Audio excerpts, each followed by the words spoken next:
መረጃዎች እንዲደርሳችሁ ቻናላችን ሰብስክራይብ በማድረግ የደወል ምልክቷን መጫን አትዘንጉ። ወደ መረጃዎቻችን እናልፋለን። ከአባይ ውሃ ላይ አንዲት ጠብታ ውሃ አንሰጥም ሲሉ የግብጽ ውጭ ጉዳይ ሚኒስቴርና የውሃ ሀብት ሚኒስቴር አዲስ መግለጫ ሰጡ። የግብጽ ባለስልጣናት የህዳሴው ግድብ ስራ ከተጀመረ አንስቶና ግንባታው ተጠናቆ ከተመረቀ በኋላም ጭምር በጉዳዩ ላይ መግለጫ መስጠታቸው የተለመደ ነገር ነው።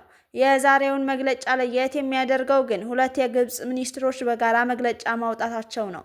እነዚህም የውጭ ጉዳይ ሚኒስትሩና የውሃ ሀብት ሚኒስትሩ ናቸው። ሚኒስትሮቹ በጋራ ባወጡት በዚህ መግለጫ ግብጽ ከአባይ ተፋሰስ ሀገራት ጋር ያላትን ግንኙነት መገምገማቸውን አስታውቀው ከቅርብ ጊዜ ወዲህ አባይ ተፋሰስ ኢኒሼቲቭ አማካኝነት የተደረገውን ምክክር ጠቅሰዋል። በኢኒሼቲቭ አማካኝነት የአባይ ተፋሰስ ሀገራት ወደ አንድነት እንዲመጡ የበኩላቸውን ጥረት ማድረጋቸውን ገልጸው ግብጽ ከሁሉም የአባይ ተፋሰስ ሀገራት ጋር በትብብርና ለጋራ ጥቅም ለመስራት ቁርጠኝነቷን ማሳየቷን አስረድተዋል።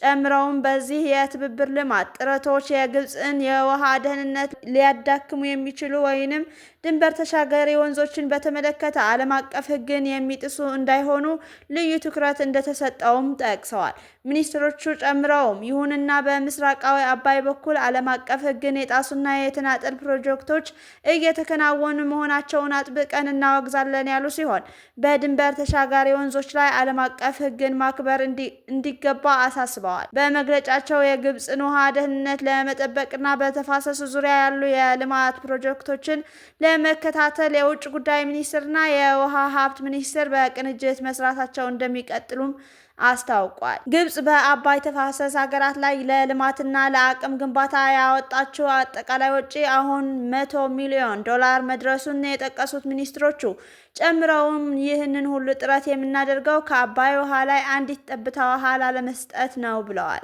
የአሜሪካ ኮንግረስ አባል ክሪስ ስሚዝ እስራኤል ለሶማሊላንድ እውቅና መስጠቷን በአዎንታ ተቀበሉ። ሌሎች ሀገራትም ፈርጇን እንዲከተሉ አሳሰቡ። የአሜሪካ ኮንግረስ አባል ክሪስ ስሚዝ እስራኤል ለሶማሊላንድ ይፋዊ እውቅና መስጠቷን በአዎንታ መቀበላቸውን አስታወቁ። ስሚዝ አሜሪካን ጨምረው ሌሎች ሀገራትም ተመሳሳይ እርምጃ እንዲወስዱ ጥሪ አቅርበዋል። እስራኤል የሶማሊላንድን ሪፐብሊክ እውቅና መስጠቷን ተከትሎ ስሚዝ ባወጡት መግለጫ እስራኤል የሶማሊላንድ ሪፐብሊክን እንደ ሉዓላዊት ሀገር በይፋ እውቅና መስጠቷን በደስታ እቀበላለሁ። አሜሪካን ጨምሮ ሌሎች ሀገራትም ይህንን ፈርጅ እንዲከተሉ ተስፋ አደርጋለሁ ብለዋል።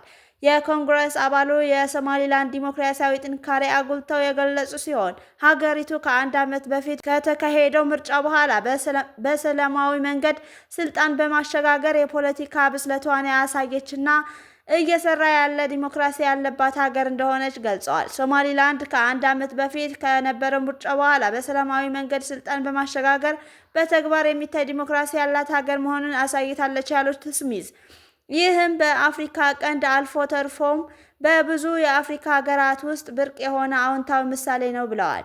የኮንግረስ አባሉ አክለውም ሶማሊላንድ ለአሜሪካ ብሔራዊ ደህንነት ያላትን ስትራቴጂካዊ ጠቀሜታ አጽንኦት ሰጥተው ገልጸዋል። ለዚህም እንደ ምክንያት የጠቀሱት ሀገሪቱ በዓለም አቀፍ ቁልፍ የባህር መስመሮች ላይ መገኘቷንና በኤደን ባህረ ሰላጤ ላይ የሚገኘውን የበርበራ ወደብን ነው።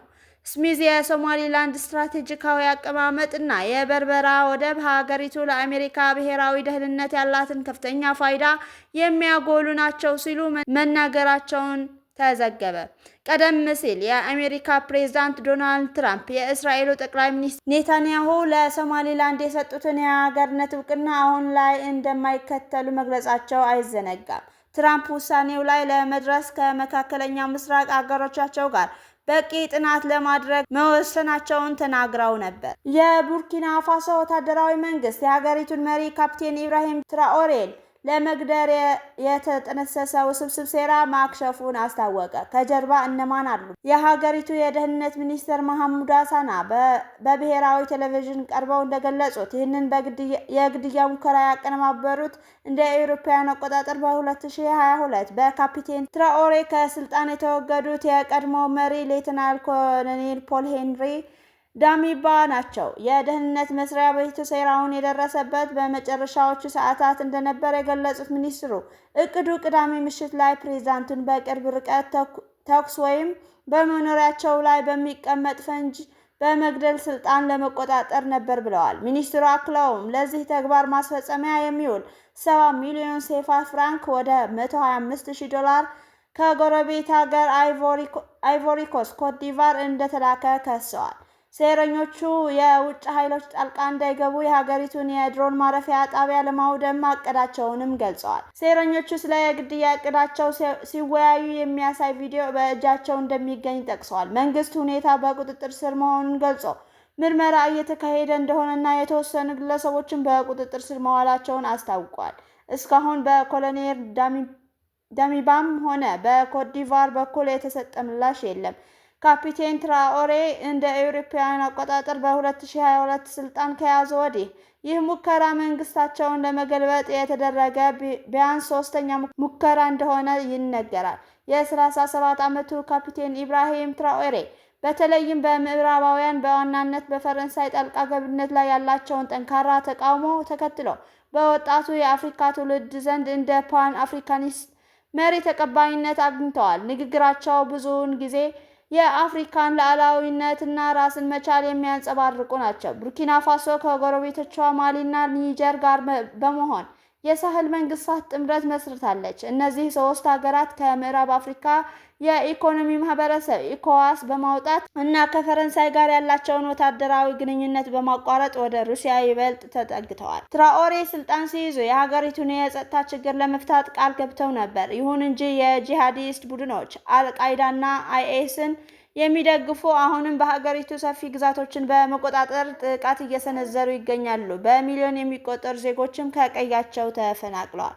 ቡርኪና ፋሶ ኮትዲቫርን በተደጋጋሚ ትከሳለች። የትራኦሬ አስተዳደር ኮትዲቫር ለፈረንሳይ የቅርብ ወዳጅ ስለሆነችና የቡርኪና ፋሶ ተቃዋሚዎችን ስለምታጠልል እንደ ስጋት ይቆጥርላታል። በቀጣይ ዓመት ገናን በአሰብ ወደብ እናከብራለን። አምባሳደር ዲና ሙፍቲ የቀጣይ ዓመት ገናን በታሪካዊ የባህር በራችን አሰብ ወደብ ላይ በእርግጠኝነት እናከብራለን በማለት በቲክቶክ ይፋዊ ገጻቸው ላይ በቪዲዮ የታገዘ መልእክት አስፍረዋል።